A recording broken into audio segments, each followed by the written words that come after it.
When you play a game that involves rolling dice, you're leaving a lot up to chance. But what if you could tip the odds in your favor? Today, I'm going to tell you how.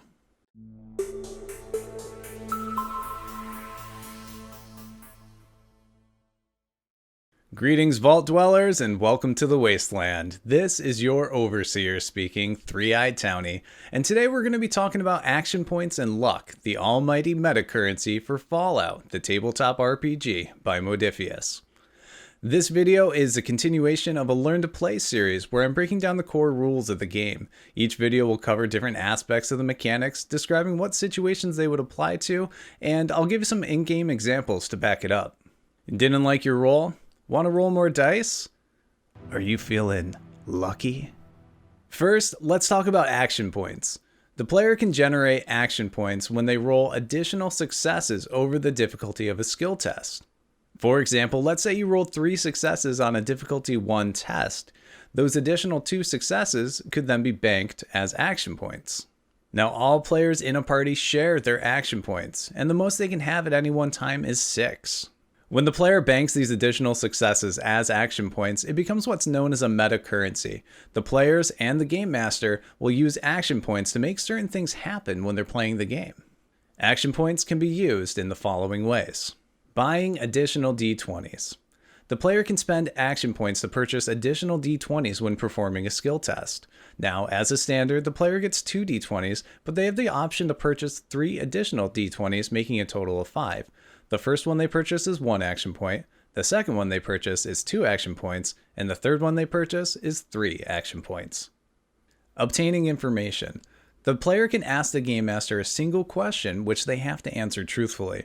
Now, it doesn't have to be the whole truth, but you should be able to depend on your GM to give you something worthwhile since you're spending action points. Time reduction. If the player needs to do something quickly, they can spend 2 action points to reduce the time in half that it takes to perform a test. Action points can also be used in combat. If the player wanted to take an additional minor action, it would cost 1 action point. If the player wanted to take an additional major action, it would cost 2 action points. They can also use their action points to add extra damage. A player can purchase 3 additional combat die at the cost of 1 action point each. Now, this is all great, but what if the player doesn't have any action points? The player does have the option to purchase additional action points from the Game Master, but they can only do this to purchase d20s. Additionally, when the player does purchase d20s from the Game Master also receives action points equal to the number that they purchased. The Game Master uses action points to spend on their NPC's actions, but unlike the players, the Game Master has no limit on how many action points they can have at any time. Okay, so to recap, action points are used to purchase additional d20s, obtain information, reduce the time it takes to do something, take an additional minor or major action, or roll more combat dice. Now, let's talk about luck. In addition to being one of your special attributes, luck also provides you with luck points that you can use to shift the odds in your favor. The player begins each quest with a number of luck points equal to their luck attribute, and they can be used in the following ways. Luck of the draw. The player can spend 1 luck point to introduce a new piece of information or discover something that could help with their current objective. This could be anything from a specific item, a key component, or just the right kind of ammunition for the gun you're carrying. Now, the Game Master can prompt the player when an opportunity like this arises, but the player is also welcome to suggest an instance. But of course, the Game Master does have the final say, and they can veto any opportunities the player suggests, or they might ask for an additional luck point or 2. Stacked deck. By spending 1 luck point, the player can substitute their luck attribute for any attribute that's required on a skill test. Now, this only shows any true benefits if their luck score is higher than the attribute it would be replacing. Lucky timing. In combat, a player can spend 1 luck point to budge ahead in the initiative order and take their turn immediately. This counts as the player's turn in the round, but it has the opportunity to dramatically change the outcome of combat. It gives the player the opportunity to help a downed ally, or offer some kind of crowd control, or get in that killing blow. Misfortune.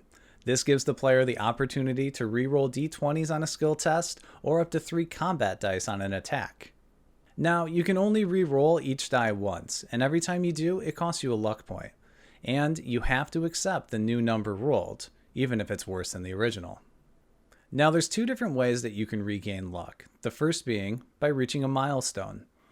The Game Master will determine what this milestone is. Perhaps it's the completion of a quest or a long night's rest or something else that makes sense. You can also regain luck through the use of a personal trinket.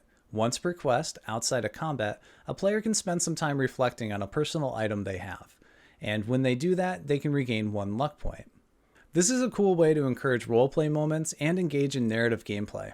Alright, so to recap, luck allows the players to discover or produce something useful, use their luck score instead of the required attribute on a skill test, skip ahead on the initiative order, or reroll some d20s and combat dice. With the use of luck and action points, the player has a wide array to tilt the odds in their favor and strategize their gameplay.